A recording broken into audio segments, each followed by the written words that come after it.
Andy, my dude, have you heard of the magical website builder known as Squarespace? Ugh, not another Squarespace ad. I feel like every podcast is sponsored by them. Hey, don't knock it till you try it. Yes, okay, it is overhyped, but actually it lives up to the hype. Squarespace is like a website fairy godmother. With a click of a button, your site transforms into a beautiful masterpiece. A website fairy godmother? That sounds interesting. What makes it so magical? Well, for starters, those slick templates make anyone look like a professional web designer. Pick one, customize the colors and fonts to match your brand, and voila. Plus, the drag and drop fluid engine is so easy, your grandma could build a site on Squarespace.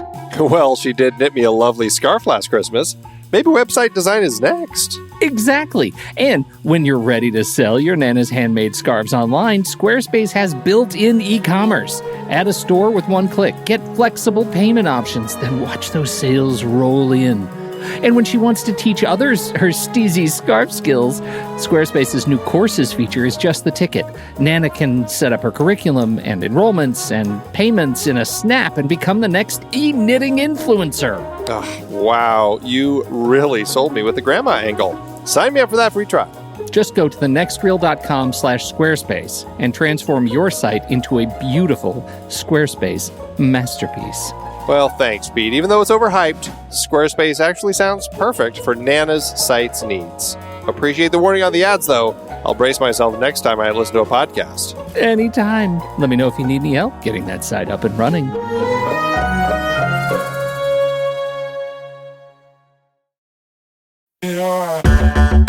Andy, can you believe we've almost hit 700 episodes of The Next Reel? I know, it's crazy. And with all the other episodes in our family of podcasts, we are well over 1,200 episodes of movie conversation. It's really pretty amazing that we've gotten to have these in-depth movie chats every week for over a decade now. And we couldn't have done it without our loyal community of film fans. Their support over the years has meant so much. For sure.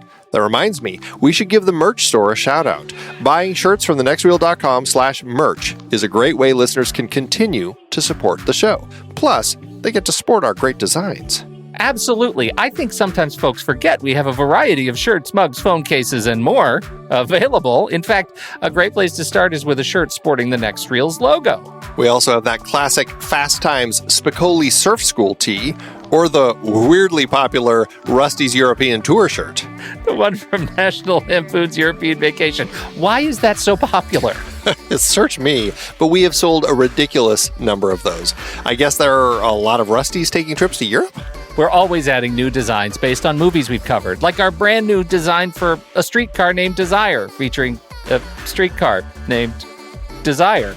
So if you want to rep your love of TNR and films, head to thenextreel.com/merch. Every purchase helps us continue to have these weekly in-depth conversations. So visit thenextreel.com/merch today. And as always, thanks for listening and being a part of the Next Reel community. We've got lots more great movie chats coming your way. I'm Pete Wright. And I'm Andy Nelson. Welcome to the Next Reel on True Story FM. When the movie ends, our conversation begins. Next Friday is over. It's time to get the duct tape. Craig, it's gonna be different living out here. Don't let your uncle or your cousin get you into any kind of trouble. I'm beginning to like Rancho Cucamonga. Daddy, Craig's here! Boy, you looking good. Why don't you give your auntie Sugar some sugar? Oh, damn! You see how we live? We live raw. I feel 5 pounds lighter. We live raw. Andy, Do people usually keep that much duct tape laying around? That was a lot of duct tape. Well, this movie actually offers a great opportunity to discuss lifestyle choices. Don't you think? It does. Yes, it does. And in this case, it's a movie that delves into what happens when you move to Rancho Cucamonga after winning the lottery. The city away from the city. What do you know about Rancho Cucamonga? I don't know anything about Rancho Cucamonga. I don't know if I've ever even driven through it. Really? Oh. I don't think so. I can't even picture which area it's in. Well, of the whole valley there. That's the whole what? The whole LA area. I just don't even know. So Rancho Cucamonga is due east of Los Angeles proper.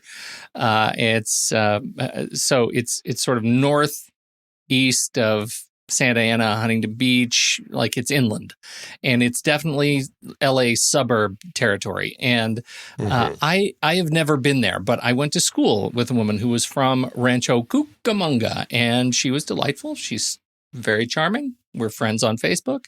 And when I watched this movie, the first thing I thought is, wow, she described her hometown exactly the way it is portrayed in this movie. That's funny. So what'd you very, very suburban. What'd you think? And crazy stuff going on behind every door. Every door, somebody had a story, some suburb story, something crazy. They're snorting Kool-Aid behind one door. It's crazy. What did you think of this movie? In that regard, it was legit. That's what I felt. It's practically a documentary. Yeah, looking at the map, the closest I've been to it is passing it on the 10. Okay. It's like as close as I've been. I mean, it's a block away when you look at the map, but right. I never, unless I got off accidentally to get a Starbucks without realizing I stopped in Rancho Cucamonga. Yeah. Ostensibly, I have not been. And it's one of those, it's like, I don't even know what sense to make of Rancho Cucamonga because it is so close to every other little suburb of the same font size on the maps, right? If Rancho Cucamonga is right next to Fontana, it's only like 15 blocks from Fontana, and Upland, it's like 10 blocks the other way, and Ontario, I think, is bigger than Rancho Cucamonga. It has an airport. Well, that's the one at the airport, and I've been to the airport. Right. Though. Who hasn't been to the airport? So... What'd you think? What'd you think of this movie? Yeah. You really, obviously, because we're talking so much about the Ontario airport, we must have a lot to say about next Friday. It's really interesting to see a sequel like this that is for a film that did well for itself. It was an indie film made on a small, well, it wasn't an indie film, but it was made on a small budget and made a lot of money. And it was a first-time film director with people who hadn't been in a lot of movies, and so it felt really fresh. It felt original. It was fun. It felt like it was giving us a sense of this neighborhood where everybody grew up, and so we really had this idea, this picture painted for us of these characters. And it was a comedy, so everything was big and broad, and it was a pot comedy, so there was a lot of pot smoking, and it worked really well. And then they say, it made a lot of money. And by this point, Ice Cube had made his new production company, CubeVision. And this was the first film under that banner. And so I get it. He wanted to make a movie and under that new banner. And hey, why not do a sequel to this? But Chris Tucker's not back. And DJ Pooh didn't come back to co-write it with Ice Cube. F. Gary Gray is not back directing it.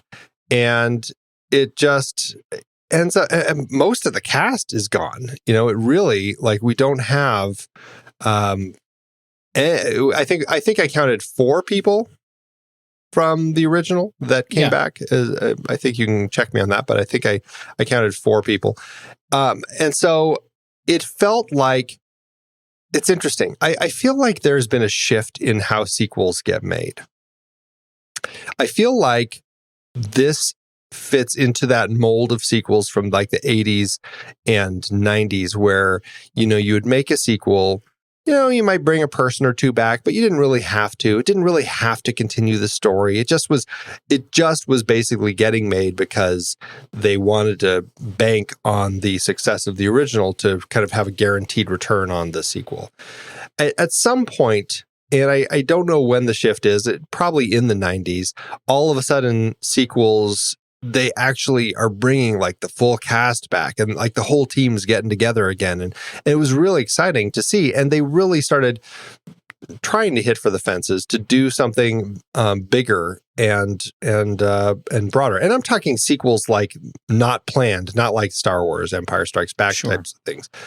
And so I feel like this was at a point when sequels had started shifting, and but it's kind of the old school sequel where, not all the team is here, and it ends up hurting. It just feels like an unnecessary sequel. It's like, why are we doing this? The story's not even that great.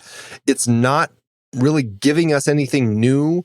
And that's something that James Cameron proved very important when making Aliens, is that when you're doing a sequel, you need to not just give them more of the same, but really kind of shift it into something else. And sure, we're in a new location, and so that feels different, but it doesn't feel like the story is doing anything new or exciting. And so it ends up really feeling like a letdown coming into this film. And so it was a little disappointing. Yeah, I agree with you. And I feel like that my sense is this movie got made before they realized that coming back together would bring them joy to do something great. This was a joyless expansion of the Friday cinematic universe. I didn't get the feeling that anybody was really having a good time making this movie. It all felt particularly rote. And I guess even, and I enjoy Mike Epps. I think he's funny, but even Mike Epps was like not just barely putting the pedal down. Like he just felt like he wasn't doing all of his thing. And you need these characters to do all of their thing if they're going to be standing around Ice Cube, who is a subdued central character, right? He's not the most vivacious, energetic central character. He is made more interesting because of the enthusiasm and the extravagance of the personalities around him. And I just didn't feel like that connection was being made in this movie. And I think the other piece that I feel like that where this movie really sells itself short is by moving him to Rancho Cucamonga, we take him out of his element. And so much of the heart of this movie is in seeing how he relates to friends, family, people around which he lives and calls home. Like that's... You mean of this franchise, not of this movie? No, of the original movie, right? Like part of the yeah. joy is watching how he exists in his home, in his environment. And that was the heart of this experience, of that experience for me. Moving him to Rancho Cucamonga, even though we're introducing him to literal family, right? His uncle and his cousin, taking him out of his environment, I really lost a lot of that connection to him, and I think he lost a lot of that connection too. It became sitcom-y, right? It became just goofs, just flippant. Like when we're expected to find it funny just because they're trying to climb over a wall in a funny way. Right? That is the lowest of the low-hanging fruit. I mean, they got a dog high. Like that's right. Okay. I chuckled at Spuds MacKenzie getting high. I guess I did chuckle at that, but I just didn't feel a lot of heart to this, and it made me realize how important the instinct of a guy like F. Gary Gray really is. Yeah, and I don't know, who really put the important elements to the page in the first one, if it was DJ Pooh or Ice Cube, but I do feel like not having somebody else to at least bounce ideas off of like he did with the first one, that Ice Cube, I don't feel like his writing is that strong here. And the comedy comes off. I mean, it still is big and broad like it is in the first one, but it starts coming off in ways where I'm like, is this funny? Like, am I supposed to find this really funny? And I mean, it was a very successful film, so it obviously found its success with its audience, and I wish that I found it as funny as everyone else did, because I don't know, I just feel like it was really lacking, and it's definitely over the top. And I mean, I certainly chuckled with some of the stuff. I mean, there are funny characters in this. I don't think I disliked any of the characters. I think some of them might have been painted a little too broadly and become a little too one note. And I think that's the frustrating part, is none of these characters felt as fully fleshed out as the characters in the first one.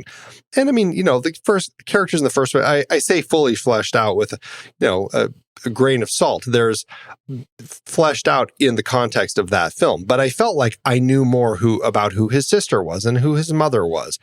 And the, Ezel, who was running around the neighborhood stealing everything, and the neighbors across the street. Like, I felt like I knew all these people a lot more.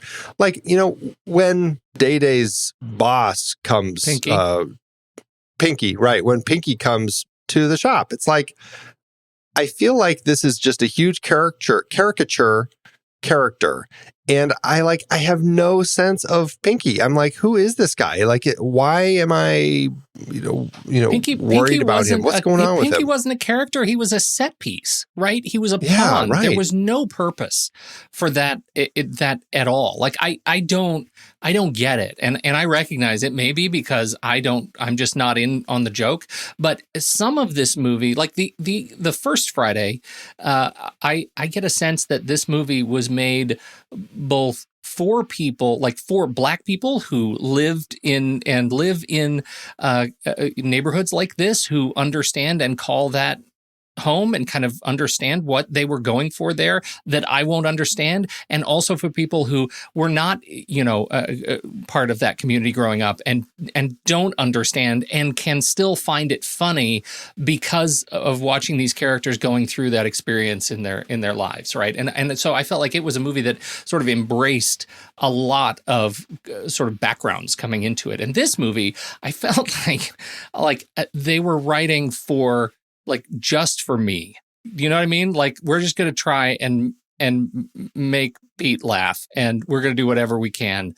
And it's going to be so broad that you're not going to be able to find the humanity in it anymore. It's just going to be set piece after set piece after set piece. And it frustrated me. The Pinky example is a great one because it is the low point of just complete purposelessness in this movie, in spite of the other times where I laugh at all the sex stuff. You walk into a sex den of iniquity, I am in hysterics. Like, yeah, the screen goes up and it's all a bunch of vibrators. I think that's hysterical. That's fine. Bring all that stuff. But the record store, I didn't find that funny. I didn't get it.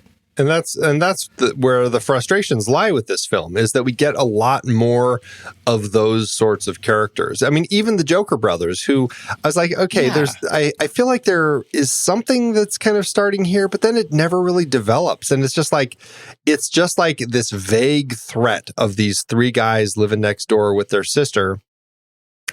And I'm like, is there, like, what am I going to get more out of these guys? And I mean, they've got some ladies over to kind of party with. They apparently stole something, but I'm like, I don't know who they are. And that was more frustrating for me, that I'm just like, I don't really care. They seem like just a vague threat to be in the house next door, and that was really it. And then they become just like they become the MacGuffin, because they're the ones who happen to have the money that Craig and his cousin need to steal from in order to save their house. So it just kind of becomes this kind of strange story about, it's like that they're only there just to allow the money to be close, I guess. You said something important to me, which is apparently they stole something. Do you think at any point the filmmakers intended us to know what these guys were doing with their lives? You think that got cut?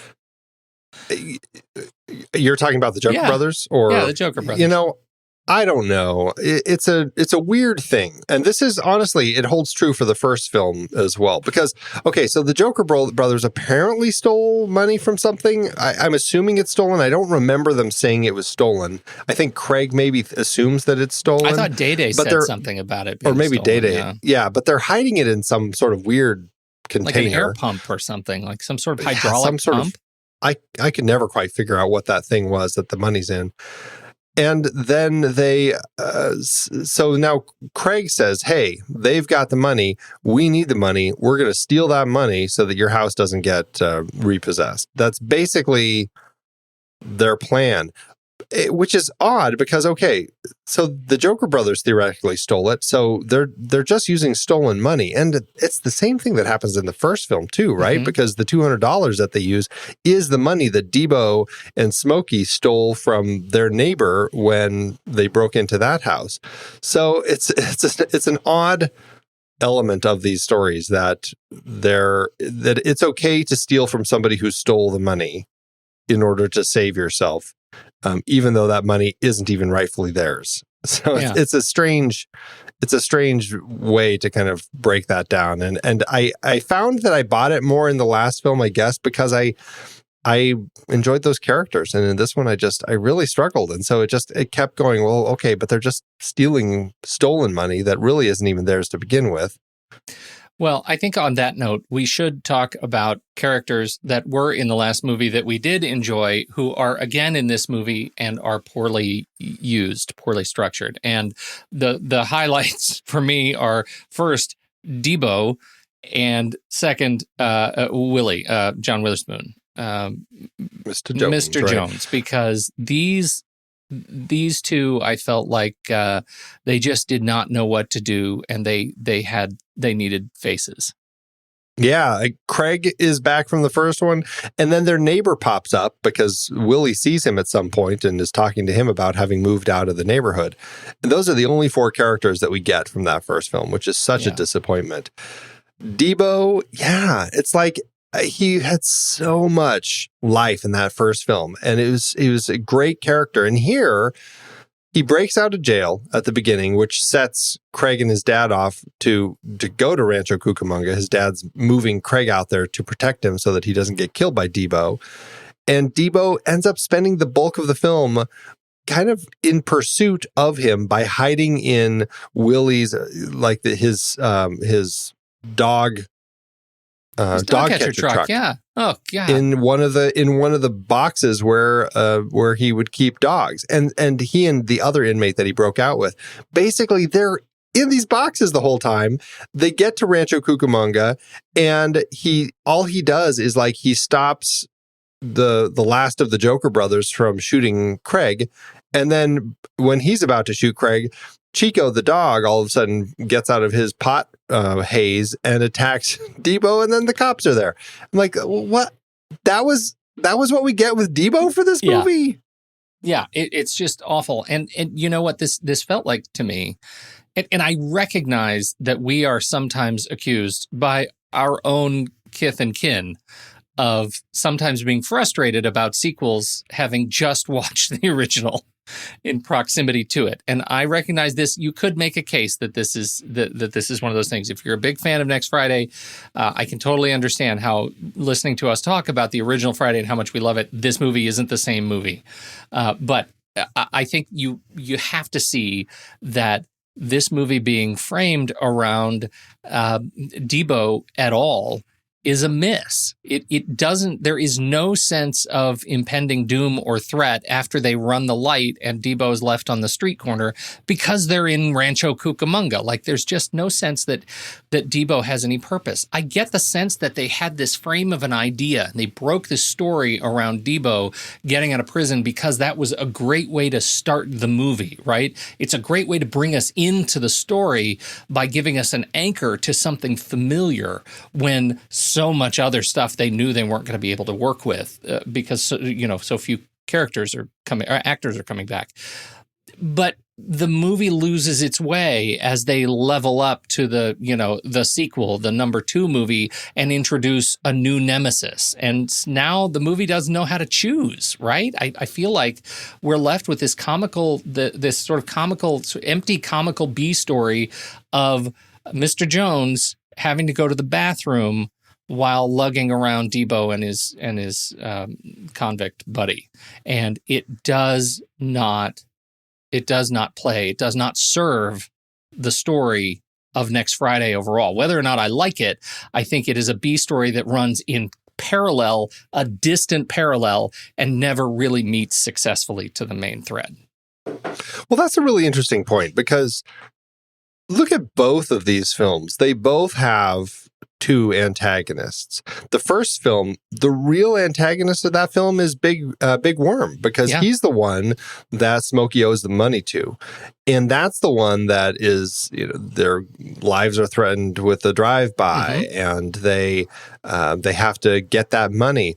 But so it's interesting because the overall plot story antagonist is Big Worm, but the personal antagonist for Craig is Debo. He has to overcome the challenge, the wall that Debo is, in order to get past that, get the money so that they can actually successfully pay off Big Worm and not have to worry about anything. But look how much smarter that story is architected, because those are narrative lines that are woven together, right? Those come together, they intersect, they meet. Those characters are persistent in each other's story, and that makes Friday work. This story, there is no weaving. There's no weaving at all. There's no weaving. Well, and to that end, like Craig and Day-Day, like they don't even have anything to do with kind of solving the final, like beating the final boss, right? We have the final of the, what's his name? I'm going to blank on which of the Joker brothers it is. I think it's just Joker. Not Little Joker or Baby Joker, but Joker. He's the last of the Joker brothers, and he's got the gun, and he's pointing it at. He had the hat, right? Yeah, and he gets taken out by Debo. Yes. So Craig doesn't have to do anything, and then Chico takes Debo out. Yeah. So it's like, our protagonist doesn't have to defeat anybody or kind of move in the context of storytelling. You want your protagonist to overcome that obstacle on their own to kind of grow and move the story forward. And that's the most successful way to kind of build your protagonist. And in this particular case, it's like he didn't have to do anything. No. I mean, sure, Craig was smart enough to figure out the plan as far as getting into the house and getting the money and all of that sort of stuff. But in the end, it doesn't get us anywhere, because he doesn't have to actually defeat either of the bad guys in order to succeed. His character in this movie is very much a witness to history. And I'm curious what you think about movies where the protagonist is a witness to history and it works. Can you think of any? Well, the example that everybody always gives now is Raiders of the Lost Ark, because as people say, the whole ending of the film would have happened whether Indiana Jones was there or not. Right. He effectively got nothing done over the course of the film. Right. So to that end, I feel like that's one to always call for that. But otherwise, I don't know if it's and you don't hear stories like that, because characters who are a witness to history, who don't necessarily have a huge role in it. I mean, Bilbo Baggins, I guess, in the Hobbit films, in the end, the Battle of the Five Armies, he kind of is off invisible, just kind of watching this huge battle. I guess, but on this, the eve that we just lost Ian Holm, I feel like that's sacrilege that you even bring that up, and you should regret that. I think you're right, but Bilbo Baggins is so central to so accidentally central to so many other elements in that story leading up to the end. So yeah, it's a tricky one, right? Yeah, and he certainly is very crucial in the all the story plot elements involving the dragon. Yeah. So I don't know. Is there a particular one you're thinking of? There isn't, and that's why I threw that out. It's hard to think. I guess Raiders of the Lost Ark is the closest one, and it shows why that's so hard to do, so hard to pull off those stories. And I wonder if my hunch is that they weren't intending to write a witness to history story when they wrote Raiders of the Lost Ark. That's my hunch. I've never heard an interview otherwise.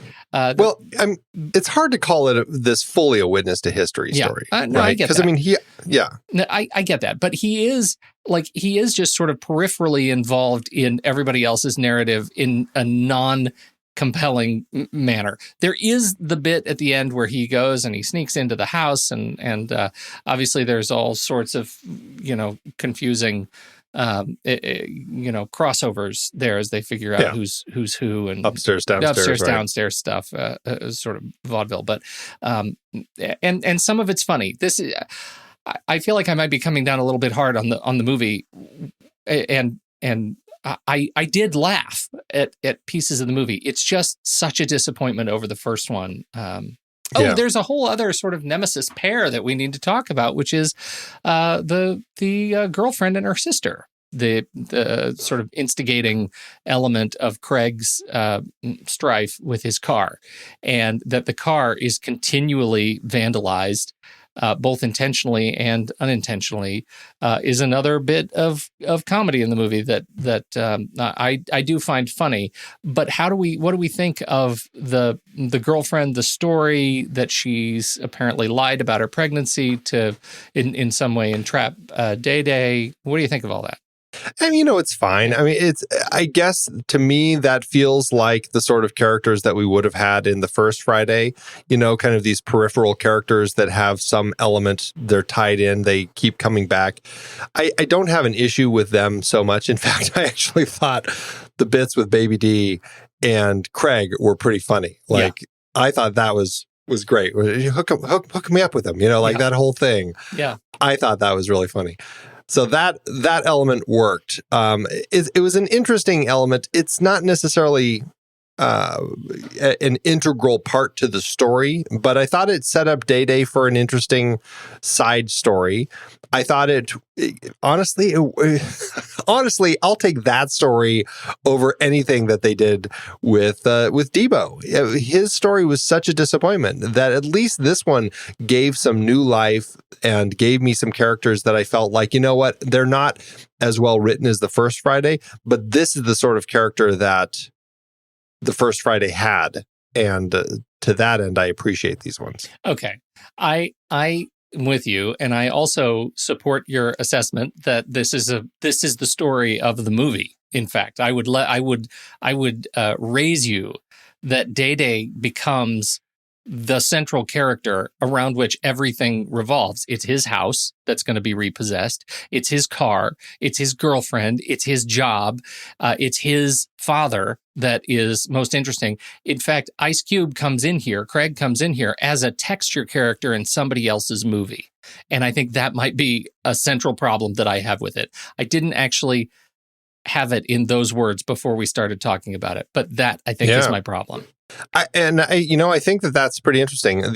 Craig is really here because, let's face it, his whole reason to come out here to get away from Debo, we've already talked about how lame that part of the story is. It just doesn't fly.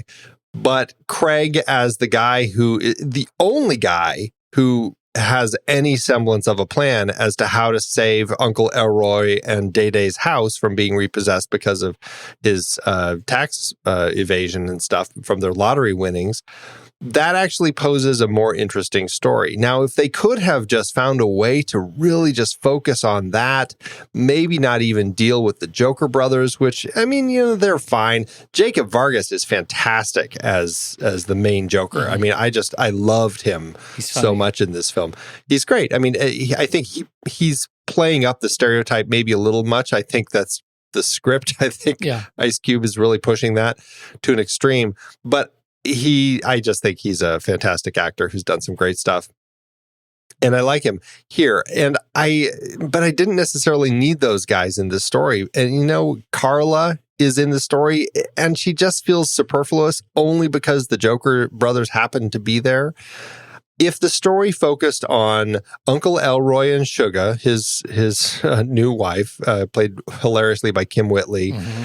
and Day and Dewana and Baby D, and other neighbors, like if Amy Hill's Mrs. Ho Kim had been given more to do, I felt like that would have been a story that made something great, because that would have been a much better pairing to what we had in the first Friday, which really gave me a sense of the neighborhood and of the people in it and just the craziness that happens than we get here, because it turns into this thing where it's like, I don't know, it just becomes nonsensical stressful with everything going on with Debo and the Joker brothers. That's not the interesting story. Everything else is. So I think that your assessment is spot on. Oh, thank you, sir. Let's talk one more time about John Witherspoon as Mr. Jones, because I feel like in that regard, most of the direct callbacks to the first movie were now given to him. He got the smoky lines, right? And you know this, you got knocked out. And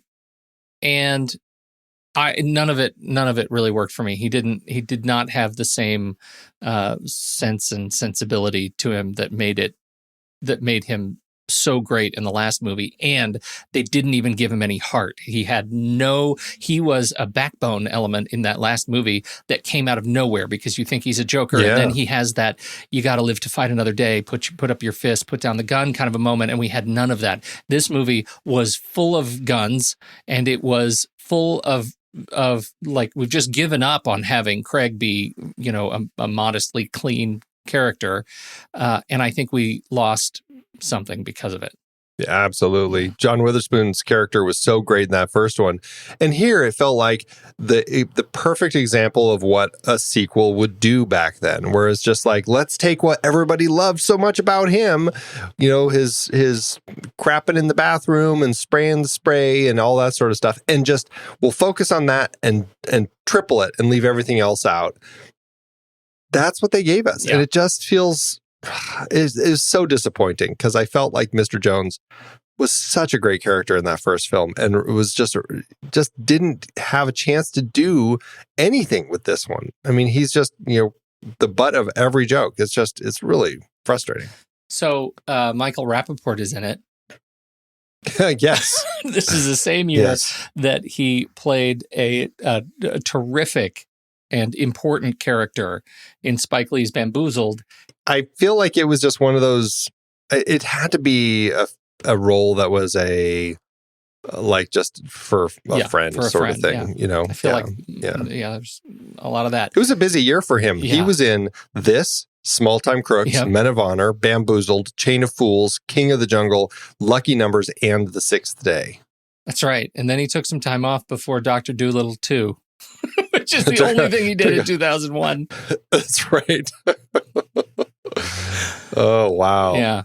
Oh. Well, it was fun and funny to see him, even though, and it's just hard when we've so recently watched him in Bamboozled to see him in this movie. Really was. Anyhow. It's a great cast, though. I mean, I do like the people. Like, I think Day wasn't as well written as Smokey, but I did like that he was kind of this cowardly character. He didn't stick with me very well, but I at least felt like I could see who this guy was. Uncle Elroy and Sugar were just kind of a pretty funny pair. Mm-hmm. The Joker brothers, I mean, Jacob Vargas is the one who I really remember. But on the whole, I mean, I thought they picked a pretty good, group of people to be in this one. We should talk about why we lost Chris Tucker. Yeah, that was kind of disappointing. There's two stories, which I think is interesting. The first one is he says that he never got paid for the first film, so refused to be in this one, which I think is interesting. What seems to be more the general consensus is that he had actually become a born-again Christian shortly after. I think he did... I can't remember which movie. It was like 97 or so.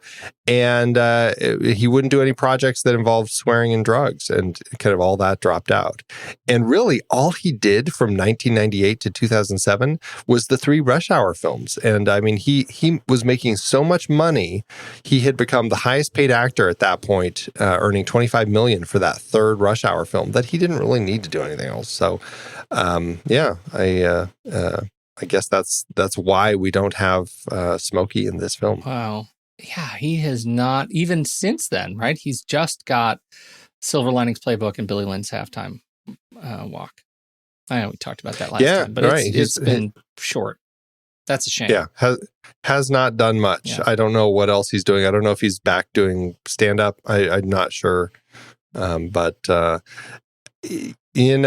don't know if there was anything that ever happened, like as far as a fallout between him and Cube, but I hope not. It'd be great to see him find a way back into these at some point. Although it probably doesn't make sense based on his beliefs now, but I felt like having Smokey was just such a great part of the. Oh, he was such a fantastic balance to Cube's Craig. So great. Yeah.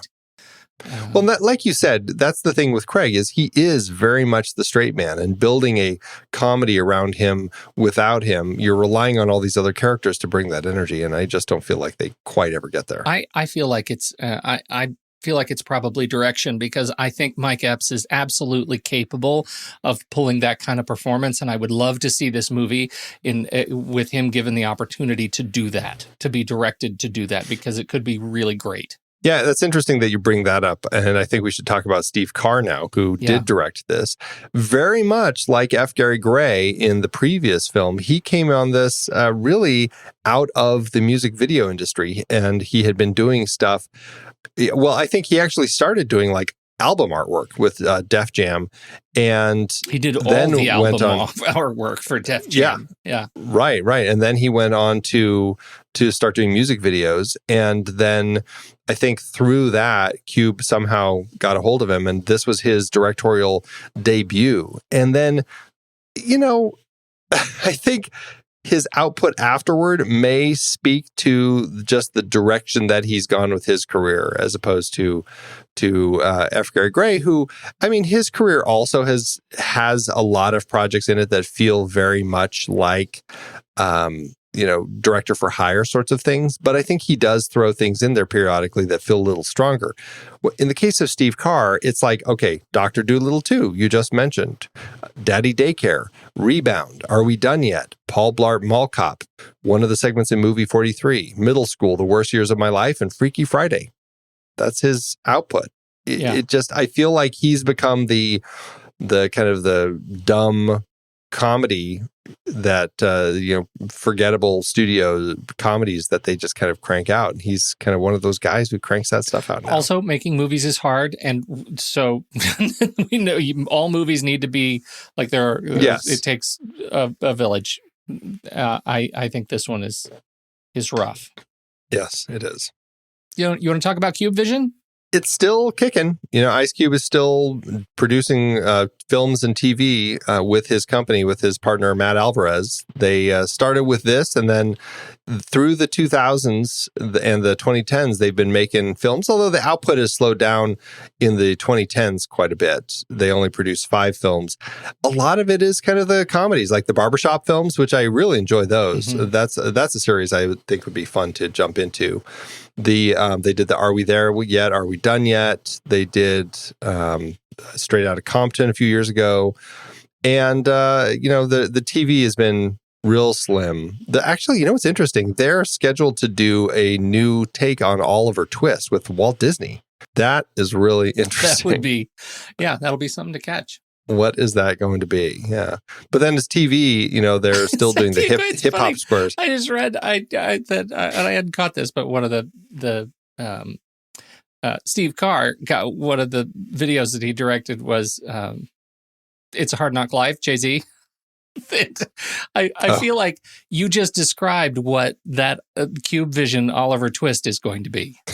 Jay-Z's Hard Knock Life. Yeah. I'm very curious. I can't wait. Very curious. But their current project that they're still doing is Hip Hop Squares, which is the kind of revived version of the Hollywood Squares that has been on TV since 2017. So they're still busy, still doing stuff. I feel like there's been some controversy because of my opinion of the music of one Terrence Blanchard. I really like Terrence Blanchard's scores very, very much. And I am on the record as saying I think his score for Defy Bloods was terrific. And everyone disagrees with me. And so I guess in a spate of redemption, what did you think of his score here?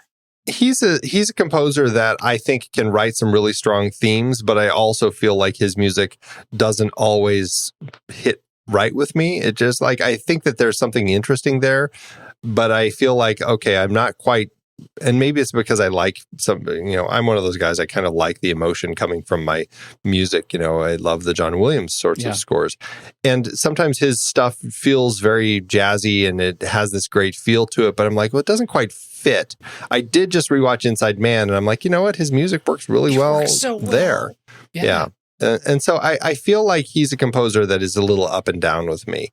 In the case of this film, it's kind of a comedy score. I didn't find any problem with it. And honestly, I don't remember a lot of the score. I mostly remember the soundtrack because there are it was like the last film, a lot of great music pumping through this film from beginning to end.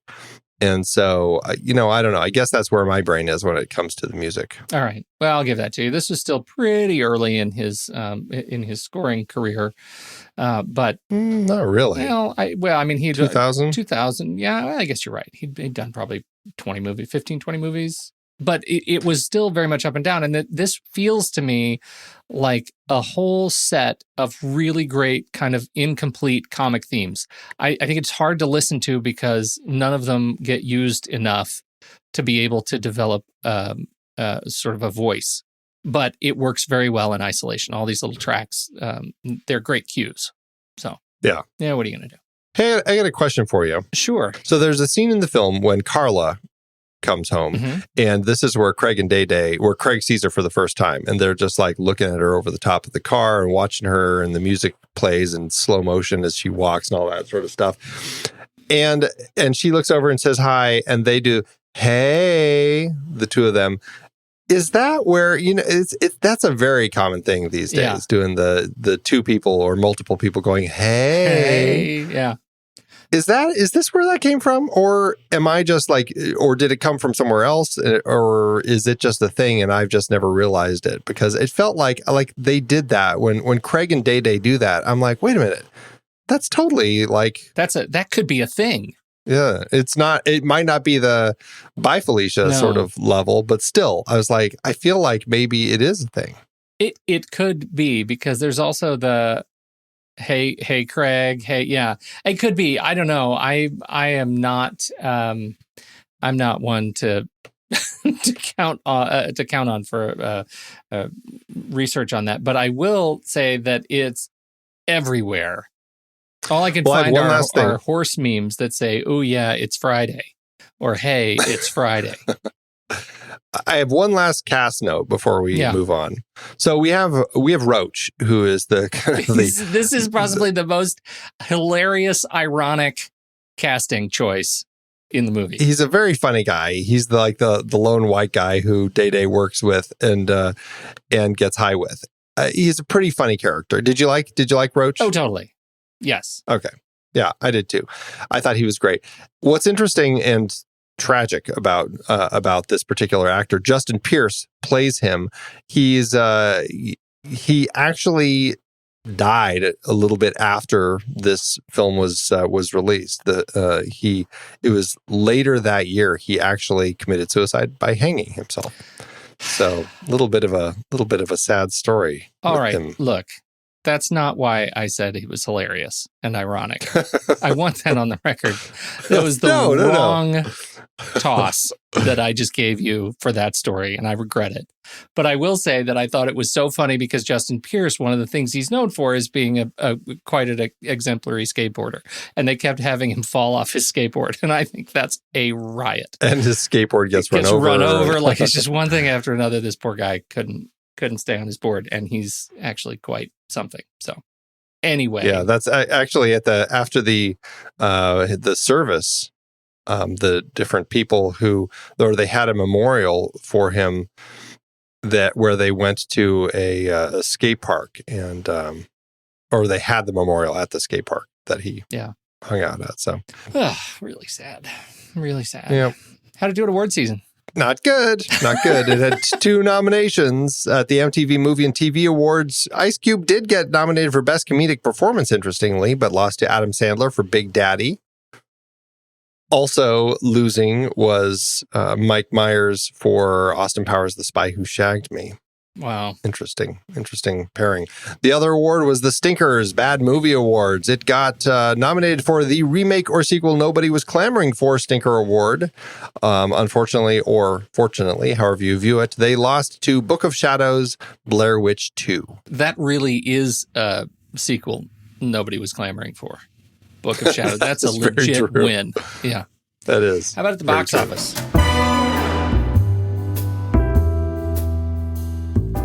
Well, Carr got a big bump in his budget for this sequel, getting $11 million to play with, which is almost $16.4 million in today's dollars. The movie opened January 12th, 2000, kind of the dumping ground, opposite Supernova and the limited release of The Terrorist. But that didn't hurt it. It landed in the #1 spot, which it held for another week. This one only stayed in the top 10 for 4 weeks, but it went on to gross $57.3 million domestically and almost $2.5 million internationally, giving it a total adjusted gross of $89.1 million, making this the highest grossing film in the franchise. It lands an adjusted profit per finished minute of $742,000, also the highest in the series, but with a higher budget, it can't beat the original's profit to cost ratio. All right, we gotta take it to the mat, Andy. We do, yes indeed. Head over to flickchart.com/thenextreel. You'll see all the movies that we've talked about on this very show. If you swipe over in your show notes and you tap the word Flickchart, it should take you straight to this movie in Flickchart's database where you can add it to your list and see how it stacks up against ours. All right, first up, Next Friday or The Birdcage. The Birdcage. The Birdcage. Next up, we have Next Friday or The Host. Some Bong Joon-ho. Yeah, The Host. The Host indeed. Next Friday or the remake of The Thomas Crown Affair. Thomas Crown Affair. I will take Thomas Crown as well. Next Friday or Diane Keaton, The Little Drummer Girl. I think there's a good chance I'd watch Next Friday first. Me too. Next Friday or The Dead Zone. I'd give that one to The Dead Zone. Dead Zone indeed. Next Friday or Battle for the Planet of the Apes. Battle for the Planet of the Apes. I will say Battle for the Planet of the Apes as well. Next Friday or The Andromeda Strain. Oh, that one was disappointing. I'd still take it. Yeah, I would too. It was just not what I remembered. Yeah. Next Friday or The Hound of the Baskervilles. Oh, your favorite dogs. Dogs. I'd probably watch Next Friday. I'm not going to fight you on it, whatever you decide. I will say The Hound of the Baskervilles. All right. Next Friday or Dinner for Schmucks. I will take Dinner for Schmucks. Yeah, I will too. It's got problems, but... All right, well, that puts Next Friday in spot 431 on our chart. 431 out of 459 is about a 6%. Pretty low. That's pretty low. I ran into many problems. Actually, this was an incredibly easy rank for me because just everything it hit, I would rather watch. Every single thing. And I think that's unfortunate because this is a movie, like I said, I laughed at parts of this movie. It's not the worst movie I have ever seen by a long shot. How did it end up on your list? Yeah, I ran into a very similar problem. It just kept dropping. And I'm like, well, I'd watch that first. That's better. There are elements in this that work, but just not well enough to beat much on my chart. It landed in spot 4,332 out of 4,388, which is about a 1%. Well, Andy, as it happens, mine landed at a 1,455 out of 1,455. It is the bottom of my list. And that's very frustrating. It's a 0%. It should be a 0 star over at letterboxd.com/thenextreel. And I don't think it deserves to be a 0 star.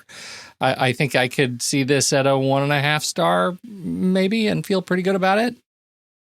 Yeah, that's about where I am with this one. I feel like if they could have really developed the story, developed the characters in the suburbs, and made it feel like this is a story of the suburbs as opposed to a story of the city, like it really could have connected. And I just felt like it never quite got there because, pot smoking in the suburbs and the idea of things going on in the suburbs, like your friend at the very beginning, the crazy story behind everybody's doors, that it could have really been something that took the story from the first one and did something unique with it, it would have been a lot of fun. So it's very disappointing. But there are characters in it that I'm like, gosh, they're getting close with these guys. They make me laugh. Suga made me laugh. She was a funny one. She was funny. They had those characters that were in here, and if they could have just given it the story more of that, then it really would have been something great. Now, I have yet to see what's coming up. Our next film, Friday After Next. I have yet to see it, but I have heard, even though it comes in at a 5.8, it does not crest the 6 stars. And this movie, Next Friday, does. On IMDb, it's a 6.2. So this one falls below the 6 star. But what I have heard is that this third one is actually a better movie. And so I'm anxious and nervous. I'm a Twitter. You are a Twitter. I'm curious to see what they do also. It's a Christmas movie too, which is, I'm not sure how much that even matters. Yeah. And it is another film directed by a first-time music video director. So I guess we'll find out next week. When the movie ends, our conversation begins.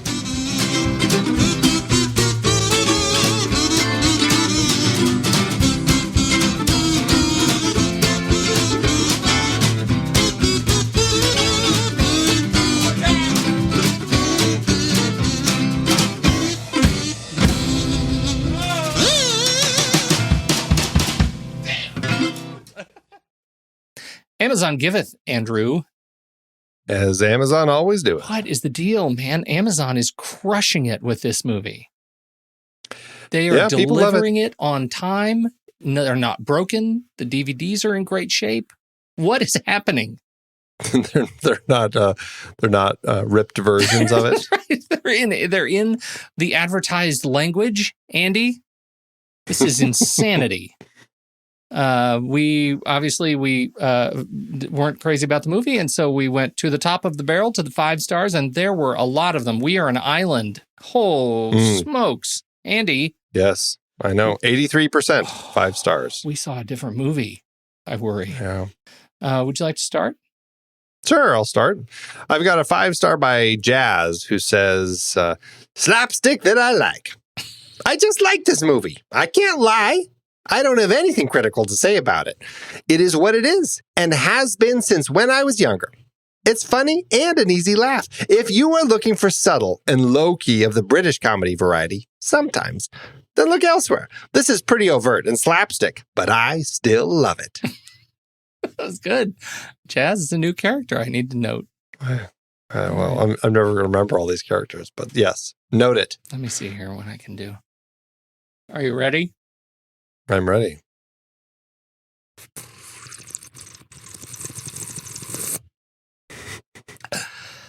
Excellent. Especially when high or playing it as background noise during a smash. How'd I do? That was a 5-star from Camille, who says this is an excellent movie. I forgot to exhale. That's right. The problem is water was pouring down my face. My gag took over. Oh, thanks, Amazon. Except for the problem is, here's my problem. You haven't ranked it I yet. haven't ranked it yet. All right. Clickety, clickety, click. Clickety, clickety, click, click, click. Add to my flick chart. Do a little live flick charting. Oh, dear. It's starting, sadly. Bow, bow, bow, wow. Did we like Side Effects? I think we liked Side Effects. Yeah, it's all right. We liked it better than Next Friday. Oh, yes. It turns out there are a lot of movies I like better than this. Yeah. All of them. Yeah. Wow. Yeah, about that. Lady Vengeance.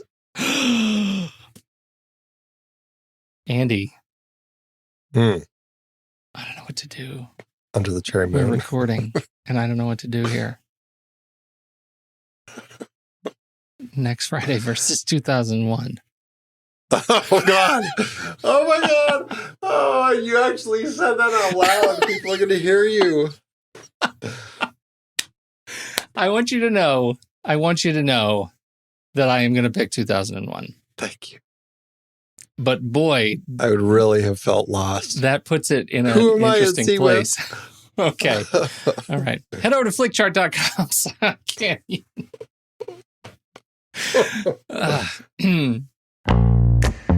It's hard to believe we have been having in-depth weekly conversations about movies since 2011. You're telling me producing this show week after week is so much fun, but it does require a lot of work behind the scenes. If you'd like to help support our efforts, one easy way is by using our Originals page when shopping for books and movies that we've covered. Your purchase is made through our links. Give us a small commission at no extra cost to you and allow us to keep having these great discussions. We covered a lot of great movies that were adapted from other material in Season 10. Our Originals page at thenextreel.com/originals is where listeners can purchase the source material behind all our adapted film discussions.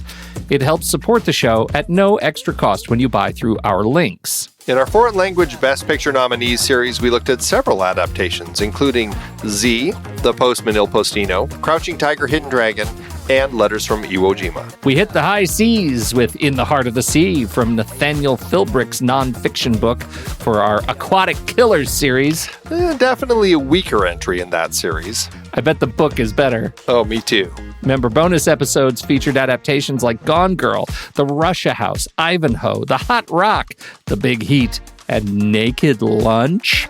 Oliver Stone brought not just original stories, but also adaptations like Conan the Barbarian, Scarface, Year of the Dragon, 8 Million Ways to Die, Talk Radio, and Born on the 4th of July. Mary Herron's disturbingly insightful American Psycho was adapted from the Bret Easton Ellis book. You like Huey Lewis in the News? Oh my God, it even has a watermark. And of course, more Stephen King with The Mist, The Green Mile, and The Shawshank Redemption for our King a la Darabont series. Find links to all of these books and more adapted films on our Originals page. That's thenextreel.com/originals. Every purchase supports our show. Get the full list of books that we've talked about and start your next read today at thenextreel.com/originals.